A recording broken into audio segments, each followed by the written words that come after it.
Assalamualaikum warahmatullahi wabarakatuh. Nama saya Mega Siva Salsabila dari kelas 2C. Di sini saya akan menyampaikan tentang konsep dasar kepemimpinan.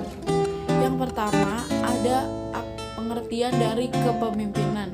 Apa sih pengertian dari kepemimpinan?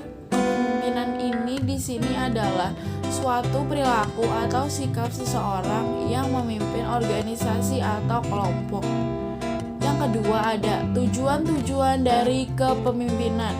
Yang pertama ada untuk mencapai sebuah tujuan. Dalam organisasi atau kelompok, kita pasti kan punya visi dan misi tersendiri. Tujuan yang ingin dicapai oleh anggota-anggota organisasi dalam suatu kepemimpinan demi berkembangnya organisasi atau kelompok tersebut. Tugas kita sebagai pemimpin itu ikut membantu untuk mewujudkan tujuan yang ingin dicapai oleh anggota organisasi demi keberlangsungan organisasi semakin membaik ke depannya. Yang ketiga, ada sifat-sifat dari kepemimpinan. Yang pertama ada intelijensi. Intelijensi di sini adalah kemampuan berpikir, cara berbicara, dan bernalar harus lebih baik dari anggota-anggota yang dipimpinnya. Jadi pemimpin di sini kita sebagai pemimpin itu harus lebih cekatan, pemikiran kita harus lebih luas daripada anggota-anggota kita yang dipimpin untuk berkembangnya sebagai organisasi dan menjadi pemimpin yang baik di organisasi tersebut. Yang kedua ada kepercayaan diri. Kepercayaan diri di sini adalah kepercayaan diri terhadap diri kita sendiri sebagai pemimpin. Kepercayaan terhadap pengetahuan kita, kepercayaan terhadap cara berbicara kita, terhadap kemampuan kita, terhadap cara kita membawa nama organisasi-organisasi yang telah kita pimpin di depan orang banyak.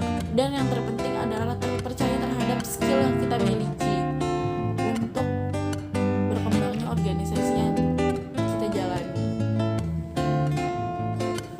Yang ketiga ada determinasi.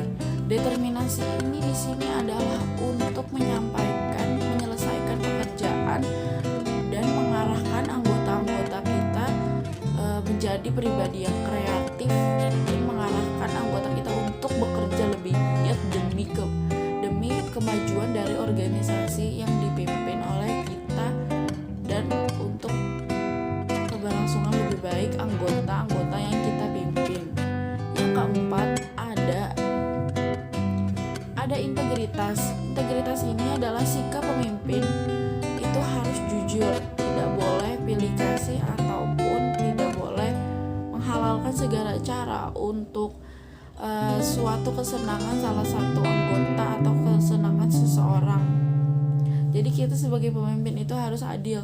Kita tidak boleh pilih kasih, tidak boleh mendiskriminasi anggota-anggota kelompoknya. Jadi kita harus benar-benar menyamaratakan semua anggota itu sama. Yang kelima ada sosiabilitas. Sosiabilitas itu adalah kita sebagai pemimpin itu harus berbaur terhadap anggota, harus menjalin hubungan yang kuat, kita harus ramah, harus sopan santun, harus menjadikan bagaimana sih anggota-anggota itu nyaman dalam kita sebagai pemimpin, nyaman dalam kepemimpinan kita itu sendiri. Jadi kita tidak boleh sok bos gitu, harus bergaul, harus berbanyak interaksi oleh anggota. Selanjutnya ada ciri-ciri dari kepemimpinan. Ciri-ciri dari kepemimpinan itu ada 5. Yang pertama, kita harus mendapatkan kepercayaan. Yang kedua, selalu ingin mencari tahu. Yang ketiga, menjadi pribadi yang otentik. Yang keempat, mendapatkan rasa hormat.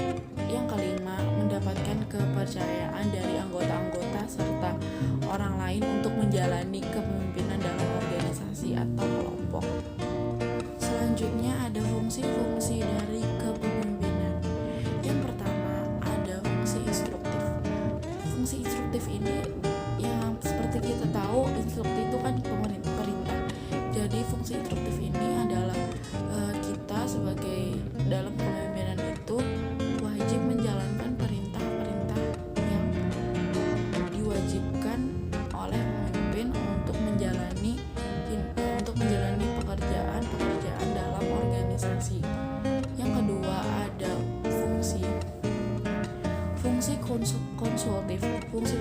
pemimpin di sini adalah kita harus rembukan dulu gitu istilahnya, harus memberikan keputusan atas pemerintah yang diambil oleh pemimpin, istilahnya kayak musyawarah gitu. Jadi kita harus bareng-bareng memutuskan benar atau enggak yang disuruh oleh pemimpin kita.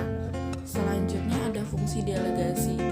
Fungsi delegasi itu adalah bagaimana kita sebagai pemimpin itu mempertanggungjawabkan hasil kepemimpinan kita terhadap orang lain, terhadap organisasi luar yang mempercayai kita sebagai pemimpin. Selanjutnya ada fungsi partisipasi. Fungsi partisipasi di sini adalah untuk kita sebagai pemimpin itu ikut adil dalam suatu kemajuan organisasi, ikut dalam segala perintah untuk kedepannya, ikut dalam hasil keputusan bersama anggota, dan hasil untuk lebih baik lah gitu istilahnya untuk organisasi. Jadi kayak hasil bersama, entah itu dalam pemimpin atau sama anggotanya juga. Yang terakhir di sini ada apa sih perbedaan kepemimpinan dan pemimpin itu? Perbedaannya di sini yang seperti saya tadi sudah sampaikan. Yang pertama, kalau kepemimpinan itu lebih ke sikap dan perilaku seseorang yang memimpin organisasi. Kalau pimpinan itu lebih ke dia yang memimpin sebuah organisasi. Dia artinya seseorang itu mempunyai jabatan dalam organisasi dan mempunyai wewenang untuk menjalankan perintah-perintah dalam organisasi. Sekian penjelasan saya tentang konsep dasar. Kurang lebihnya mohon maaf. Wassalamualaikum warahmatullahi wabarakatuh.